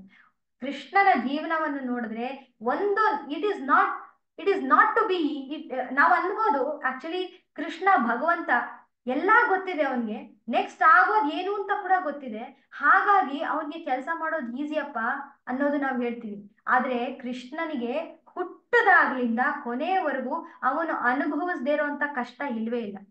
ಯಾಕೆಂದ್ರೆ ಚಿಕ್ಕ ಮಗು ಆಗಿದ್ದಾಗ್ಲೇನೆ ಪೂತನಿ ಬಂದು ಆ ಹಾಲು ಎದೆ ಹಾಲು ಕೊಟ್ಟು ಸಾಯಿಸಿ, ವಿಷದ ಹಾಲು ಕೊಟ್ಟು ಸಾಯಿಸಕ್ ಹೋದ್ಲು. ಅಲ್ಲಿ ಎಷ್ಟು ಅವನು ಕಷ್ಟ ಪಡ್ಬೇಕಾಯ್ತು. ನಾವ್ ಅನ್ಕೋಬಹುದು ದೇವ್ರು ಅಂತ, ಆದ್ರೆ ಅವನು ಮನುಷ್ಯ ಅಲ್ವಾ, ಮನುಷ್ಯ ಒಂದು ರೂಪ ತಗೊಂಡು ಬಂದಿದ್ದಾನೆ. ಸೊ ಹಾಗಾಗಿ he had limitations of the body. When he had limitations of the body, he has to be in the body and face it. So ಆದ್ರೂ ಕೂಡ ಬೆಳೀತಾ ಬೆಳೀತಾ ಬೆಳೀತಾ ಬೆಳೀತಾ ಎರಡ ಕಷ್ಟಗಳು ಅವನಿಗೆ ಬಂದಿದ್ದು. ಬಲರಾಮ ಒಂದ್ಸತಿ ಕೇಳ್ತಾನೆ, ನಿನ್ಗೆಲ್ಲ ಗೊತ್ತಿದೆ, ಸೊ ಹಾಗಾಗಿ ನಿನ್ಗೇನು ಆ ಕಷ್ಟನೇ ಅನ್ಸಲ್ಲ ಅಲ್ವಾ, ಮುಂದೆ ಆಗೋದು ಕೂಡ ನಿನಗೆ ಗೊತ್ತಿದೆ ಅಂತ. ಅದಕ್ಕೆ ಕೃಷ್ಣ ಹೇಳ್ತಾನಂತೆ, ಮುಂದೆ ಆಗೋದು ಗೊತ್ತಿದೆಯಲ್ಲಪ್ಪ ಅದೇ ಕಷ್ಟ ಅಂತ. ಯಾಕೆ ಅಂತಂದ್ರೆ ನಿನಗೇನು ಗೊತ್ತಿಲ್ಲ, ಮುಂದೆ ಏನಾಗತ್ತೆ ಅನ್ನೋದು it's very surprising for you, you will face it. But ನನಗೆ ಅಯ್ಯೋ ಪಾಪ, ಇವಾಗ ಇನ್ನೊಂದ್ ಸ್ವಲ್ಪ ಹೊತ್ತರಲ್ಲಿ ಇವನ್ ಸಾಯ್ತಾನಲ್ಲ, ಇನ್ ಸ್ವಲ್ಪ ಹೊತ್ತರಲ್ಲಿ ಇವಾಗ ಬಂದು ಇವನ್ ಕರ್ಮ ಹೊಡಿಯತ್ತಲ್ಲ ಅನ್ನೋದು ನನಗೆ ತಡ್ಕೊಳಕ್ ಆಗಲ್ಲ. ಐ ಫೀಲ್ ತುಂಬಾನೇ ಬೇಜಾರಾಗತ್ತೆ ನನಗೆ. ಆದ್ರೂ ಕೂಡ ನಾನು ಕರ್ಮದಲ್ಲಿ ಇದ್ದೇ ಮಾಡ್ಬೇಕು. I cannot help him because he has to undergo his ಕರ್ಮ ಫಲ. ಅದಕ್ಕೋಸ್ಕರ ನಾವು ಜೊತೆ ಇದ್ದು ಸಹಾಯ ಮಾಡ್ಬೋದು, ಹೊರತಾಗಿ ಏನು ಮಾಡಕ್ಕಾಗಲ್ಲ ಅಂತ ಹೇಳ್ತಾನೆ. ಇಷ್ಟೆಲ್ಲಾ ಮಾಡಿದ್ರು ಕೂಡ ಅವನ ಮುಖದಲ್ಲಿ ಒಂದು ಕ್ಷಣ ಮಾತ್ರದಲ್ಲೂ ಕೂಡ ಅವನ ಒಂದು ನಗು ಕಮ್ಮಿ ಆಗೋದಿಲ್ಲ. ಮುಗುಳ್ನಗೆಯಿಂದ ಎಲ್ಲಾ ಕೆಲಸವನ್ನು ಮಾಡ್ತಾ ಹೋಗ್ತಾನೆ. ಅಂತ ಕೃಷ್ಣ ಹೇಳ್ತಾ ಇದ್ದಾನೆ, ಅಂತ ನಾನ್ ಅಕಸ್ಮಾತ್ ಕೆಲಸ ಮಾಡ್ದೇನೆ ಹೋದ್ರೆ ಏನಾಗತ್ತೆ, ಎಲ್ಲರೂ ನನ್ನನ್ನ ಫಾಲೋ ಮಾಡಿ, ಅವ್ರೇನ್ ಮಾಡ್ತಾರೆ, ಫಾಲೋ ಮಾಡಿದ್ರೆ ಧರ್ಮವನ್ನು ಫಾಲೋ ಮಾಡದೇ ಇದ್ರೆ, ಧರ್ಮ ಫಾಲೋ ಮಾಡದೇ ಇದ್ರೆ ಅಂತಂದ್ರೆ ಏನಾಗತ್ತೆ, ನನಗೆ ಹೇಗ್ ಬೇಕೋ ಹಾಗೆ ಜೀವನ ಮಾಡುವಂಥದ್ದು. ಬೇಕಾಗಿಲ್ಲ, ನನ್ಗೆ ಹೆಂಗ್ ಬೇಕೋ ಧರ್ಮದಿಂದ ನಾನು ಫಾಲೋ ಮಾಡಲ್ಲ, ನಾನು ಯಾವ ರೀತಿ ಬೇಕಾದ್ರೂ ನಾನು ಜೀವನ ಮಾಡ್ತೀನಿ. I will follow whatever I wish to do. I don't have to follow rules and regulations, no disciplines in my life. So ಹಾಗಾಗಿ ಏನಾಗುತ್ತೆ, ರಾಗ ದ್ವೇಷಗಳಲ್ಲಿ ಅವರು ಸಿಕ್ಕಾಕೊಂಡ್ಬಿಡ್ತಾರೆ. ರಾಗ ದ್ವೇಷಗಳು ಸಿಕ್ಕಾಕೊಂಡ್ಬಿಟ್ಟು ಏನಾಗುತ್ತೆ, ಅವ್ರ ಜೀವನ ತುಂಬಾ ಕಷ್ಟಮಯವಾಗಿರುತ್ತೆ. ಕೆಟ್ಟ ಕೆಲಸಗಳನ್ನ ಮಾಡ್ತಾರೆ. ಕೆಟ್ಟ ಕೆಲಸಗಳನ್ನ ಮಾಡಿ ಏನಾಗುತ್ತೆ, ಕೊನೆಯಲ್ಲಿ ಅವರು ಸತ್ತ ಮೇಲೆ ಅವರಿಗೆ ಮತ್ತೆ ಮುಂದಿನ ಜನ್ಮ ಯಾವುದೋ ಒಂದು ಕೆಟ್ಟ ಯೋನಿಯಲ್ಲಿ ಹುಟ್ಟಬೇಕಾಗತ್ತೆ. ಮನುಷ್ಯ ಜನ್ಮ ಸಿಕ್ಕೋದಿಲ್ಲ. ಮನುಷ್ಯ ಜನ್ಮದ ಒಂದು ಸಾರ್ಥಕತೆ ಅವ್ರಿಗೆ ಬರೋದಿಲ್ಲ. ಇದೆಲ್ಲ ಯಾಕಾಗತ್ತೆ, ಬಿಕಾಸ್ ಯಾವಾಗ ನಾನು ಗುರುವಿನ ಸ್ಥಾನದಲ್ಲಿ ನಿಂತಿದ್ದಾಗ, ಯಾವಾಗ ನಾನು ಶ್ರೇಷ್ಠ ಪುರುಷನ ಸ್ಥಾನದಲ್ಲಿ ನಿಂತಿದ್ದಾಗ, ನಾನೇ ಕರ್ಮ ಮಾಡದೇಲೆ ಹೋದ್ರೆ ನನ್ನ ಹಿಂದೆ ಬರುವಂತ ಜನರು ನನ್ನನ್ನ ಫಾಲೋ ಮಾಡಿ ಕರ್ಮ ಮಾಡದಲೇ ಇದ್ದಾಗ ಅವ್ರ ಜೀವನ ನಷ್ಟ ಮಾಡ್ಕೊಳ್ತಾರೆ, ನಷ್ಟ ಭ್ರಷ್ಟ ಆಗೋಗುತ್ತೆ. ಅವ್ರ ಜೀವನ ನಷ್ಟ ಭ್ರಷ್ಟ ಆಗಿ ಅವರಿಗೆ ಮನುಷ್ಯ ಜನ್ಮ ಬಂದಿರೋದು ಕೂಡ ಅವ್ರಿಗೆ ವೇಸ್ಟ್ ಆಗೋಗುತ್ತೆ. ಅದಕ್ಕೆ ನಾನೇ ಕಾರಣ ಆಗೋಗ್ತೀನಿ. ಇಫ್ ಐ ಡೋಂಟ್ ಫಾಲೋ, ಹಿಂದೆ ಬರುವಂತವ್ರಿಗೆ ಎಷ್ಟು ತೊಂದರೆ ಆಗತ್ತೆ ನೋಡಿ. ಅದಕ್ಕೋಸ್ಕರ ಕರ್ತವ್ಯ ನಾನು ಮಾಡ್ತಾ ಇದ್ದೀನಿ. ನನ್ಗೇನು ಆಗ್ಬೇಕಾದಿಲ್ಲ, ಆದ್ರೆ ಐ ಆಮ್ ಸೀಯಿಂಗ್ ದಿಸ್, ಎಷ್ಟು ಜನ ನನ್ನನ್ನು ಫಾಲೋ ಮಾಡ್ತಾ ಇದ್ದಾರೆ, ಹಾಗಾಗಿ ನಾನು ಕರ್ತವ್ಯ ಮಾಡ್ಲೇಬೇಕು ಅಂತ ಹೇಳ್ತಾನೆ. ಇನ್ನೊಂದು ಹೇಳ್ತಾನೆ ವರ್ಣ ಸಂಕರಸ್ಯ ಅಂತಾನೆ. ವರ್ಣ ಸಂಕರಸ್ಯ ಅಂದ್ರೆ Arjuna starting, if you recall the first chapter ಅಲ್ಲಿ, ಅವನು ಧನಸ್ಸನ್ನ ಇಟ್ಟಿದ್ದು ಕೆಳಗಡೆ ವರ್ಣ ಸಂಕರತೆ ಬಂದು ಬಿಡುತ್ತೆ ಅನ್ನೋ ಒಂದು ಕಾರಣದಿಂದ, ಬೇಕಾದಷ್ಟು ಕಾರಣಗಳನ್ನ ಉದ್ದಕ್ಕೆ ಹೇಳ್ತಾ ಹೋದ, ಆದ್ರೆ ಒಂದು ಇಂಪಾರ್ಟೆಂಟ್ ಕಾರಣ ಅಂದ್ರೆ ವರ್ಣ ಸಂಕರತೆ ಬಂದ್ಬಿಡುತ್ತೆ. ಅವನ್ ಕಾರಣ ಹೇಳಿದ್ದೀನಿ. ವರ್ಣ ಸಂಕರತೆ ಅಂದ್ರೆ, ನಾನು ಯುದ್ಧದಲ್ಲಿ ಎಲ್ಲಾರನ್ನು ಸಾಯಿಸ್ಬಿಟ್ಟೆ ಅಂತಂದ್ರೆ ಗಂಡಸರೆಲ್ಲ ಇರೋದಿಲ್ಲ. ಯಾವಾಗ ಗಂಡಸರೆಲ್ಲ ಸತ್ ಹೋಗ್ಬಿಡ್ತಾರೋ ಬರೀ ಹೆಂಗಸರೇ ಉಳ್ಕೊಂಡ್ಬಿಡ್ತಾರೆ. ಯಾವಾಗ ಬರೀ ಹೆಂಗಸರೇ ಉಳ್ಕೊಂಡ್ಬಿಡ್ತಾರೋ ಅವಾಗ ಏನ್ ಮಾಡ್ತಾರೆ, ನೆಕ್ಸ್ಟ್ ಜನರೇಷನ್ ಹೇಗೆ ಕಂಟಿನ್ಯೂ ಆಗುತ್ತೆ, ಆವಾಗ ಈ ಒಂದು ಸ್ತ್ರೀ ಜಾತಿ ಎಲ್ಲ ಒಂದು ಕೆಟ್ಟ ಕರ್ಮಕ್ಕೆ, ವೈಶ್ಯರ ಕೆಲಸಕ್ಕೆ ಇಳಿದು ಬಿಡ್ತಾರೆ. ಆವಾಗ ಬರುವಂತ ನೆಕ್ಸ್ಟ್ ಜನರೇಷನ್ಸ್ ಏನಾಗುತ್ತೆ, ಅವರಿಗೆ ಒಂದು ಪಾಠ ಕಲ್ಸಕ್ಕೆ ಹಿರಿ ತಲೆಗಳೇ ಇರೋದಿಲ್ಲ. ಹಾಗಾಗಿ ನಾವು ಯುದ್ಧ ಮಾಡೋದಿಲ್ಲ ಅನ್ನೋದನ್ನ ಅವನು ಸ್ಪಷ್ಟತೆ ಕೊಟ್ಟಿದ್ದ ಮೊದಲನೇ ಚಾಪ್ಟರ್ ಅಲ್ಲಿ. ವರ್ಣ ಸಂಕರತೆ ಅನ್ನೋದನ್ನ ಹೇಳಿದ್ದ. ಅಂದ್ರೆ ವರ್ಣ ಸಂಕರತೆ ಅಂದ್ರೆ ಪೀಪಲ್ ಆರ್ ನಾಟ್ ದೇರ್. ನಾನ್ ಸಾಯಿಸ್ಬಿಟ್ರೆ ಅವಾಗ ಏನಾಗತ್ತೆ, ಎಷ್ಟೋ ಜನ ಸತ್ತೋಗ್ತಾರೆ. ಈ ಒಂದು ಧರ್ಮವಾಗಿ ಜೀವನವನ್ನು ನಡೆಸಬೇಕು ಅಂತ ಹೇಳೋದಕ್ಕೆ ಮನೆಯಲ್ಲಿ ಹಿರಿಯರೇ ಇರೋದಿಲ್ಲ ಅನ್ನೋ ಒಂದು ಕಾರಣಕ್ಕಾಗಿ, ಧರ್ಮ ತಪ್ಪೋಗುತ್ತೆ ಅನ್ನೋ ಕಾರಣಕ್ಕಾಗಿ ನಾನು ಧನಸ್ಸನ್ನ ಇಡ್ತಾ ಇದ್ದೀನಿ ಇಂದ. ಆದ್ರೆ ಅದೇ ಪಾಯಿಂಟ್ ನ ಇಲ್ಲಿ ತಗೊಂಡು, ಲೈಕ್ ಎಷ್ಟು ಚೆನ್ನಾಗಿ ಅರ್ಜುನ ಒಂದೇ ಚಾಪ್ಟರ್ ಅಲ್ಲಿ ಅವನ ದುಃಖ ಎಲ್ಲ ಹೇಳ್ಕೊಂಡಿದ್ದು. ಆದ್ರೆ ಅವನು ಹೇಳಿರುವಂತ ಒಂದೊಂದು ಪಾಯಿಂಟ್ ತೆಗೆದು ತೆಗೆದು ತೆಗೆದು ಒಂದೊಂದು ಚಾಪ್ಟರ್ ಮಾಡಿ ಹಾಕ್ತಾನೆ. ಒಂದೊಂದು ಈಸ್ ಟೆಲಿಂಗ್, ನೀನ್ ಅವಾಗ ಆತರ ಹೇಳಿದ್ದೆ ಅಲ್ವಾ, ಇದಕ್ಕೆ ಉತ್ತರ ಇಲ್ಲಿದೆ ನೋಡಿ. ನೀ ಅವಾಗ ಆತರ ಹೇಳಿದ್ದೆ ಅಲ್ವಾ, ಈ ಉತ್ತರ ಇಲ್ಲಿದೆ ನೋಡಿ ಅಂತ ಹೇಳ್ತಾನೆ. ಇಲ್ಲಿ ಅವನು ಏನ್ ಎಕ್ಸ್ಪ್ಲೇನ್ ಮಾಡ್ತಾ ಇದ್ದಾನೆ, ವರ್ಣ ಸಂಕರತೆ it's a totally complete way of understanding what is ವರ್ಣ ಸಂಕರತೆ. ವರ್ಣ ಸಂಕರತೆ ಅಂತಂದ್ರೆ ಅವನು ಏನ್ ಹೇಳ್ತಾ ಇದ್ದಾನೆ, ನೀನು ಯಾರು ಅನ್ನೋದನ್ನ ಕ್ಲಾರಿಟಿ ಫಸ್ಟ್ ಕೊಟ್ಟ ಅವನು. ನೀನ್ ಯಾರು, ನೀನು ಶುದ್ಧ ಚೈತನ್ಯ, ನೀನು ಶುದ್ಧ ಆತ್ಮ ನೀನು ಅನ್ನೋ ಒಂದು ಕ್ಲಾರಿಟಿ ಕೊಟ್ಟ. ಸೊ ಹಾಗಾಗಿ ನೀನು ಆತ್ಮ ಶುದ್ಧ ಚೈತನ್ಯ ಆಗಿರುವಂತಹ ನೀನು ಕೆಲಸವನ್ನು ಸರಿಯಾಗಿ ಮಾಡದಲೇ ಹೋದ್ರೆ, ಕರ್ಮ ಕಾರ್ಯವನ್ನು ನೀನು ಸರಿಯಾಗಿ ಮಾಡದಲೇ ಹೋದ್ರೆ ಏನಾಗತ್ತೆ, ಪೀಪಲ್ ವಿಲ್ ಬಿ ಮಿಸ್ಲೆಡ್ ಅಂತ. ದಿಸ್ ಈಸ್ ಕಾಲ್ಡ್ ವರ್ಣ ಸಂಕರತೆ. ವರ್ಣ ಸಂಕರತೆ ಅಂದ್ರೆ ಮಿಸ್ಅಂಡರ್ಸ್ಟ್ಯಾಂಡಿಂಗ್. ಅಲ್ಲಿ ಯಾತಕ್ಕೆ ಮಿಸ್ಅಂಡರ್ಸ್ಟ್ಯಾಂಡಿಂಗ್ ಆಯ್ತು, ಯಾರು ಹೇಳೋರೇ ಇಲ್ಲ, ಅದಕ್ಕೋಸ್ಕರ ವರ್ಣ ಸಂಕರತೆ ಆಯ್ತು. ಇಲ್ಲಿ ಯಾಕೆ ವರ್ಣ ಸಂಕರತೆ ಆಗತ್ತೆ ಅಂತ ಹೇಳ್ತಾ ಇದ್ದಾನೆ ಅಂತಂದ್ರೆ, ನಿನ್ understanding of what ever is happening it self is wrong. ನಿನಗೆ ಅರ್ಥ ಆಗಿರೋದೇ ತಪ್ಪಾಗಿರೋದ್ರಿಂದ ನೀನ್ ನೆಕ್ಸ್ಟ್ ಜನರೇಷನ್ಗೆ ಏನ್ ಹೇಳ್ತೀಯಾ, and total understanding it self is wrong. ನೀನು ಶುದ್ಧ ಚೈತನ್ಯ, ನಿನ್ನ ಕೆಲಸವನ್ನು ನೀನು ಮಾಡ್ಲೇಬೇಕು. ನಿನ್ನ ಕೆಲಸವನ್ನು ನೀನು ಸರಿಯಾಗಿ ಮಾಡ್ದಲೇ ಹೋದ್ರೆ ಬರುವಂತ ಜನರೇಷನ್ ಅವರು ವರ್ಣ ಸಂಕರತೆಯಲ್ಲಿ ಬಿದ್ದು ಹೋಗ್ತಾರೆ. He is forcing him, he is compelling him, he is telling him what is right and you have to fight this war. ನೀ ಮಾಡ್ದಲೇ ಹೋದ್ರೆ ವರ್ಣ ಸಂಕರತೆ ಅಲ್ಲ, ನೀನ್ ಮಾಡಿದ್ರೆ ನೀನ್ ಯುದ್ಧ ಮಾಡಲೇಬೇಕು. ಕೈ ಬಿಟ್ಟು ಧನಸ್ಸನ್ನ ಎತ್ಕೊಳ್ಬೇಕು, ಎತ್ಕೊಳ್ಳದೇ ಇದ್ರೆ ವರ್ಣ ಸಂಕರತೆ ಆಗುತ್ತೆ ಅನ್ನೋದನ್ನ ಹೇಳ್ತಾನೆ. ಮತ್ತೆ ಏನ್ ಹೇಳ್ತಾನೆ, ಉಪಹನ್ಯಾಮ್, ನಾಶವಾ, ಇಡೀ ಸೃಷ್ಟಿನೇ ನಾಶ ಆಗೋಗುತ್ತೆ ಅಂತ ಹೇಳ್ತಾನೆ. ಯಾಕೆ ಹಂಗ ಹೇಳ್ತಾನೆ, ನಾನ್ ಅಕಸ್ಮಾತ್ ಕೆಲಸ ಮಾಡ್ದಲೇ ಹೋದ್ರೆ ಇಡೀ ಸೃಷ್ಟಿ ಹೇಗ್ ನಾಶ ಆಗತ್ತೆ. ನಾನ್ ಹೇಳ್ದೆ ನಿಮ್ಗೆ ಹಿಂದೆ ಏನ, ಈ ಒಂದು ನಾವು ಮಾಡುವ ಪ್ರತಿಯೊಂದು ಕೆಲಸವು ಸೃಷ್ಟಿಗೆ ಇಟ್ ಈಸ್ ನಿಟ್ಟೆಡ್. ನಾವು ಪ್ರತಿಯೊಂದು ಕೆಲಸವು ಸೃಷ್ಟಿಯ ಜತೆಗೆ ಸೇರಿ ಅದರೊಂದಿಗೆ ಅದರ ಮೂಲಕನೇ ಕೆಲಸ ಮಾಡ್ತೀವಿ. ಸೃಷ್ಟಿಯನ್ನೇ ಉಪಯೋಗಿಸ್ಕೊಳ್ತೀವಿ, ಸೃಷ್ಟಿಯಲ್ಲೇ ಇದ್ದು ಸೃಷ್ಟಿಗೆ ಸಹಾಯವಾಗುವ ರೀತಿನೇ, ಪ್ರಕೃತಿಗೆ ಸಹಾಯವಾಗುವ ರೀತಿನೇ ನಾವು ನಮ್ಮ ಎಲ್ಲಾ ಕೆಲಸಗಳು ಅದ್ರ it is knitted so beautifully.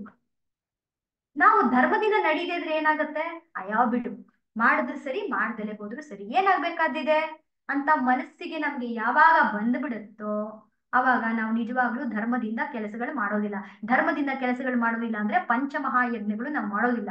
ಅಂದ್ರೆ ನಾವು ದೈವ ಯಜ್ಞ ಮಾಡೋದಿಲ್ಲ. ದೈವ ಯಜ್ಞ ಅಂತ ಅಂದಿದ್ದೆ ನಾನು. ದೈವ ಯಜ್ಞ ಅಂತಂದ್ರೆ ecology. We don't look after the ecology. We don't look after the forest. We don't take care of the water. We don't take care of the electricity. ನಮ್ಗೆ ಬೇಕಾದಿಲ್ಲ, ಯಾರೋ ನೋಡ್ಕೋತಾರೆ ಮಾಡ್ತಾರೆ. ಇದೆಲ್ಲ ನಮ್ಗೆ ಭಗವಂತನಿಂದ ದೈವದತ್ತವಾಗಿ ಬಂದಿರುವಂತ ಫೋರ್ಸಸ್. ಅದನ್ನ ನಾವು ಸರಿಯಾಗಿ ಇಟ್ಕೊಳ್ಳದೆ ಇದ್ರೆ ಏನಾಗತ್ತೆ, it will not help us to do our work. We have to respect it so that it gives it helps us in our work. So ಹಾಗಾಗಿ ದೈವ ಯಜ್ಞ ಮಾಡೋದಿಲ್ಲ ನಾವು, ಬೇಕಾದಿಲ್ಲ ಅಂತ ಬಿಟ್ಬಿಡ್ತೀವಿ. ನೆಕ್ಸ್ಟ್ ಜನರೇಷನ್ ನಾವು ಹೇಳ್ಕೊಡೋದಿಲ್ಲ. ಅದಾದ್ಮೇಲೆ ಏನಾಗುತ್ತೆ, ಭೂತಯಜ್ಞ ಅಂತಂದ್ರೇನು, ಸುತ್ತಮುತ್ತಲಿರುವಂತ ಪ್ರಾಣಿ ಜಗತ್ತು, ಪಕ್ಷಿ ಜಗತ್ತನ್ನ ನಾವು ವಿ ಡೋಂಟ್ ಟೇಕ್ ಕೇರ್. ಅಯ್ಯೋ ಅದು ಒಂದು ಆ ಪ್ರಾಣಿ ಸತ್ರಷ್ಟು ಬಿಟ್ರಷ್ಟು ವಿ ಡೋಂಟ್ ಟೇಕ್ ಕೇರ್. ಇವಾಗ ಎಷ್ಟು ಈ ಎಲೆಕ್ಟ್ರಿಸಿಟಿ ಕಂಬಗಳು ಬರ್ತಾ ಇದೆಯಲ್ಲಪ್ಪ, ಏನದು 5G ನೆಟ್ವರ್ಕ್ ಇಂದ ಎಷ್ಟು ಪಾರಿವಾಳಗಳು, ಗುಬ್ಬಚ್ಚಿಗಳು ಸತ್ತೋಗ್ತಾ ಇವೆ. ಯಾರು ಅದಕ್ಕೆ ನಾವು we don't raise our voice, we don't tell anything. ಅದು ಒಂದು ಪಾರ್ಟ್. ಏನಂದ್ರೆ ಬೇಕಾದಷ್ಟು ನಡೀತಾನೆ ಇರುತ್ತೆ. ಈ ಮೂಕ ಪ್ರಾಣಿಗಳು ಅಷ್ಟು ಒದ್ದಾಡುತ್ತೆ. ಹಸು ಎಷ್ಟು ಒದ್ದಾಡುತ್ತೆ. ಸೊ ನಾಯಿ ಇರ್ಬೋದು, ಹಸು ಇರ್ಬೋದು, ಕುರಿಗಳಿರ್ಬೋದು, ಅದರದ ಮೂಕ ಪ್ರಾಣಿಗಳಲ್ಲಿ ಒಂದೇ ಒಂದು ಅದ್ರದ್ದು ಕಣ್ಣೀರು, ಅದ್ರದ್ದು ಒಂದು ಹನಿನ ನಾವು ಕಮ್ಮಿ ಮಾಡೋದು ಬೇಕಾದಷ್ಟು ಆಗುತ್ತೆ. ಭೂತಯಜ್ಞದಲ್ಲಿ ನಾವು ಪಾಲ್ಗೊಂಡಂಗಾಯ್ತು. ನಮ್ಗದ್ ಬೇಕಾಗಲ್ಲ, ವಿ ಡೋಂಟ್ ಡೂ ಇಟ್. ಮತ್ತೆ ಮನುಷ್ಯ ಯಜ್ಞ, ವಿ ಡೋಂಟ್ ಹೆಲ್ಪ್ ಅದರ್ಸ್. ಸಹಪಾಠಿಗಳಿಗೆ ನಾವು ಸಹಾಯ ಮಾಡ್ಬೇಕಾದಿಲ್ಲ, ಸ್ವಾರ್ಥಿಗಳಾಗೋಗ್ತೀವಿ. ಆಮೇಲೆ ಇದು ಋಷಿ ಯಜ್ಞ ಅಂತಂದ್ರೆ ಸ್ಕ್ರಿಪ್ಚರ್ಸ್ ನ ಯಾರು ಓದ್ತಾರ, ಭಗವದ್ಗೀತೆನ ಯಾರು ಓದ್ತಾರಪ್ಪ, ಬೇಕಾದಿಲ್ಲ ನನಗೆ. ನನ್ಗೆ ಹೆಂಗ್ ಬೇಕೋ ಹಂಗೆ ಇರಿ, ನನ್ have to lead my life happily. ಇದ್ಯಾರು ಓದ್ತಾರೆ ಕೇಳ್ತಾರೆ ಪುರಾಣ? ಕೇಳೋದಿಲ್ಲ. ಗುರು ಹಿರಿಯರಿಗೆ ರೆಸ್ಪೆಕ್ಟ್ ಕೊಡೋದಿಲ್ಲ, ಶಾಸ್ತ್ರಗಳನ್ನ ಓದೋದಿಲ್ಲ.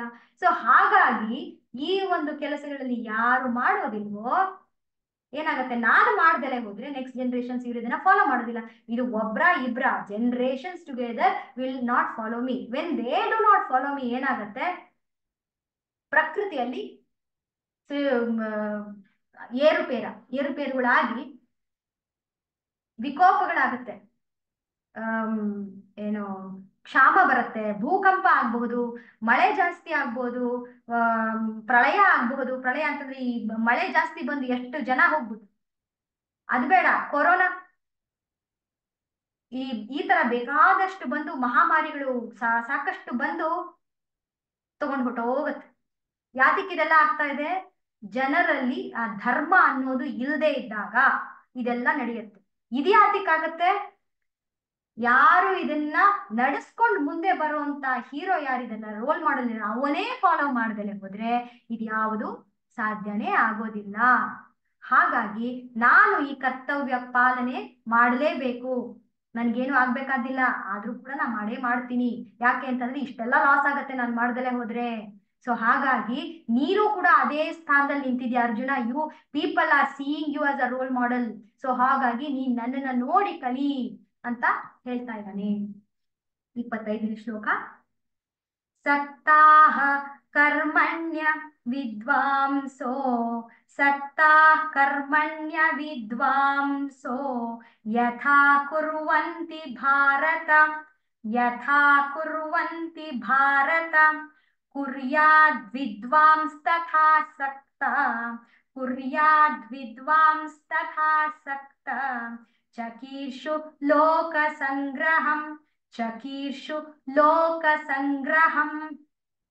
ಭಾರತ, ಹೇ ಭಾರತನೇ, ಕರ್ಮಣಿ, ಕರ್ಮದಲ್ಲಿ ಸಕ್ತಾಹ, ಆಸಕ್ತರಾದ, ಅವಿದ್ವಾಂಸ, ಅಜ್ಞಾನಿ ಜನರು, ಅವಿದ್ವಾಂಸ ಅಂದ್ರೆ ವಿದ್ವಾಂಸ ಅಂತ ಹೇಳ್ತಲ್ಲ, ಅವಿದ್ವಾಂಸರು, ಅಜ್ಞಾನಿ ಜನರು, ಯಥಾ, ಯಾವ ಪ್ರಕಾರ, ಕುರುವಂತಿ, ಯಾವ ಪ್ರಕಾರ ಕರ್ಮವನ್ನು ಮಾಡುತ್ತಿದ್ದಾರೋ, ಆಸಕ್ತ, ಆಸಕ್ತಿ ರಹಿತನಾದ, ವಿದ್ವಾನ್ ಕೂಡ ಅಂದ್ರೆ ವಿದ್ವಾಂಸರು ಕೂಡ, ಲೋಕ ಸಂಗ್ರಹಂ, ಲೋಕ ಸಂಗ್ರಹದಲ್ಲಿ ಚಕೀರ್ಷು ಮಾಡಲು ಇಚ್ಛಿಸುತ್ತಾ, ತಥಾ ಕುರ್ಯಾತ್, ಹಾಗೆ ಮಾಡಲಿ. ಏನರ್ಥ ಇದು? he is comparing the jnanis and agnanis, how the ಜ್ಞಾನಿ will do the work and how the agnanis do the work. First ಏನ್ ಹೇಳ್ತಾ ಇದ್ದಾನೆ, ಅಜ್ಞಾನಿಗಳು ಯಾತಕ್ಕೋಸ್ಕರ ಕೆಲಸ ಮಾಡ್ತಾರೆ? ನನಗೆ ಸಕಾಮ ಕರ್ಮ, ನನಗೆ ಇಂಥದ್ದೇನೋ ಬೇಕು ಅನ್ನೋದನ್ನ ಮನಸ್ಸಲ್ಲಿ ಇಟ್ಕೊಂಡು ಕೆಲಸಗಳಿಂದ ಮಾಡ್ತಾರೆ, ಒಳ್ಳೇದು. ಸಕಾಮ ಕರ್ಮ ಅಕಸ್ಮಾತ್ ಒಳ್ಳೆ ರೀತಿಯಾಗಿದ್ರೆ, ನನಗೆ ಇಂಥದ್ದೇ ಬೇಕು ಅಂದ್ರೆ ಅದರೊಳಗೆ 3 ರೀತಿಯ ಗುಣಗಳಿದ್ದಾರೆ ಹೇಳಿದ್ನಲ್ಲ, 3 ರೀತಿಯ ಜನರಿದ್ದಾರೆ. ಸೊ ಹಾಗಾಗಿ ಅವರ ಒಂದು ಪ್ರಕೃತಿಗೆ ತಕ್ಕಂತೆ ಎಷ್ಟೇ ಯಾವುದೇ ಲೆವೆಲ್ ಅಲ್ಲಿ ಇದ್ರೂ ಕೂಡ ಅವರು ಸಕಾಮ ಕರ್ಮದಿಂದ ಅವರು ಕೆಲಸಗಳಿಂದ ಮಾಡ್ತಾ ಹೋಗ್ತಾರೆ. ಯಾತಕ್ಕೋಸ್ಕರ ಮಾಡ್ತಾರೆ? ಅವ್ರಿಗೆ ಏನೋ ಬೇಕು ಅಂತ ಮಾಡ್ತಾರೆ. ಹೇಗೆ ಮಾಡ್ತಾರೆ? ಅವರು ಪೂರ್ತಿ ಕಾನ್ಸಂಟ್ರೇಷನ್, ಏಕಾಗ್ರತೆಯಿಂದ ನನಗೆ ಇಂಥದ್ದು ಬೇಕು ಅನ್ನೋದನ್ನ ಅವರು ಗಮನ ಕೊಟ್ಟು ಕೆಲಸ ಮಾಡ್ತಾರೆ, ಅದಕ್ಕೆ ಅವ್ರಿಗೆ ರಿಸಲ್ಟ್ ಬರುತ್ತೆ. ಅದೇ ಜ್ಞಾನಿ ಆಗಿರುವಂಥವನು ಕೂಡ ಅಜ್ಞಾನಿ ರೀತಿನೇ ಕೆಲಸ ಮಾಡು ಅಂತ ಹೇಳ್ತಾ ಇದ್ದಾನೆ. ಯಾಕೆ ಹಂಗೆ ಹೇಳ್ತಾ ಇದ್ದಾನೆ? ಈಸ್ ಟೆಲ್ಲಿಂಗ್ ದಟ್ ಅಜ್ಞಾನಿ ರೀತಿ ಅಂತಂದ್ರೆ ಅವನ ರೀತಿ ಶ್ರದ್ಧೆಯಿಂದ ಮಾಡು, ಅವನ ರೀತಿ ನಿನ್ಗೇನೋ ಬೇಕು ಅಂತ ಮಾಡ್ತಾನಲ್ಲ ಅವನು, ಅದೇ ರೀತಿ ಮಾಡು. ಆದ್ರೆ ಅವನು ಆಸೆ ಪಡುವಂಥದ್ದು ಯಾತಿಕ್ಕೆ? ಅವನಿಗೆ ಏನು ಬೇಕೋ ಅದನ್ನ ಪಡ್ಕೊಳ್ಳೋದಕ್ಕೋಸ್ಕರ ಅವನು ಅಷ್ಟು ಕೆಲಸ ಮಾಡ್ತಾನೆ. ಆದ್ರೆ ಜ್ಞಾನಿ ಆಗಿರುವಂಥವನು ಯಾತಕ್ಕೋಸ್ಕರ ಕೆಲಸ ಮಾಡ್ತಾನೆ?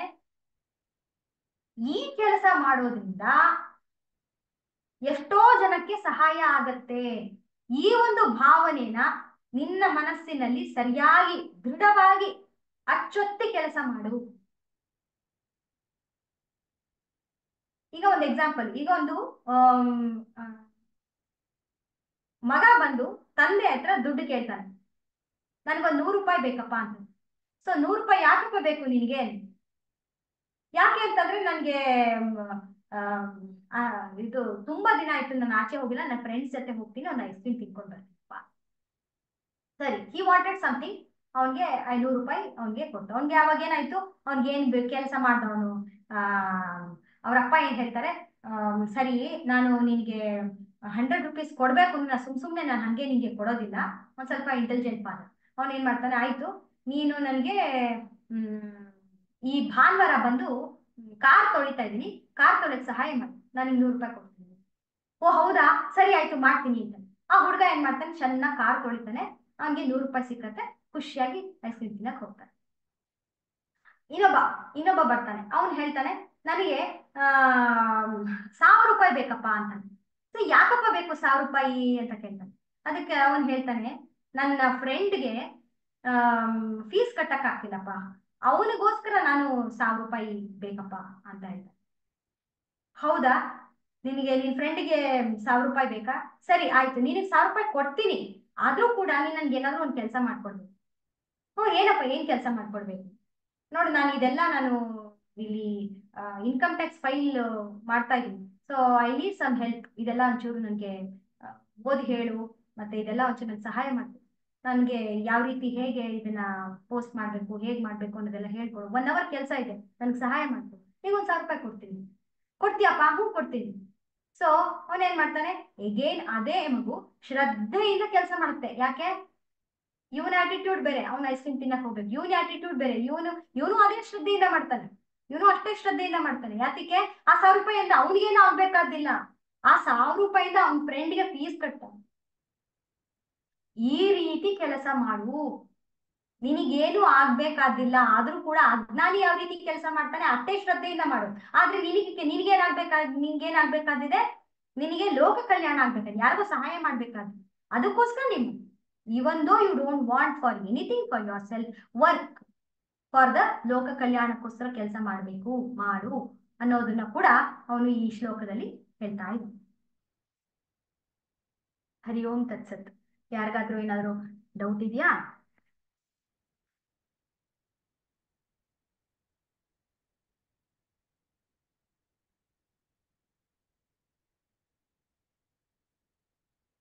ಏನಾದ್ರು ಇಷ್ಟಪಡ್ತೀರಾ?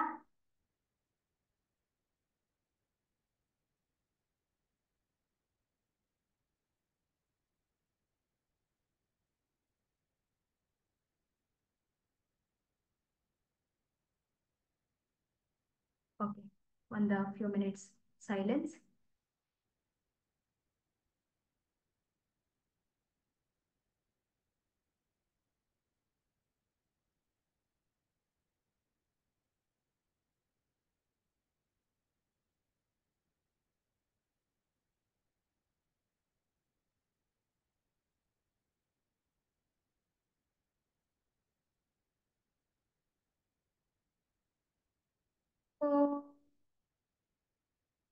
असतो मा सद्गमय, तमसो मा ज्योतिर्गमय, मृत्योर्मामृतङ्गमय।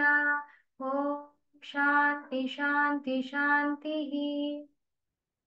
पूर्णमदः पूर्णमिदं पूर्णात् पूर्णमुदच्छते, पूर्णस्य पूर्णमादाय पूर्णमेवावशिष्यते।